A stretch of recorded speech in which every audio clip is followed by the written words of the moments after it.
उस भारी जनाजे को देखकर जब इमाम साहब ने सवाल किया तो घर के अंदर से एक बूढ़ी औरत के रोने की आवाज आई। वो लाठी टेकती हुई बाहर आई। वो उस नौजवान की माँ थी। उसने रोते हुए कहा, यह मेरा बेटा था। इसने अपनी बीवी की खातिर मुझे घर की नौकरानी बना रखा था। ये मुझे गालियां देता था, भूखा रखता था और कई बार इसने मुझ पे हाथ भी उठाया।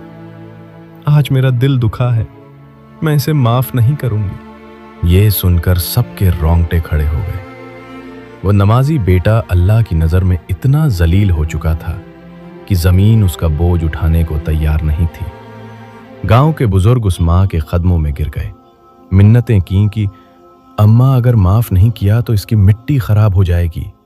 बड़ी मुश्किल से माँ का दिल पसीजा।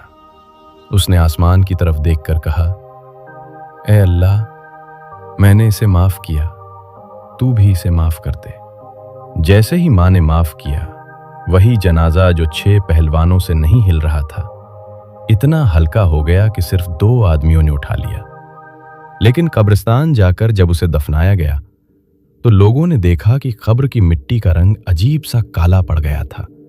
गोया जमीन अब भी उसे कबूल करते हुए डर रही थी।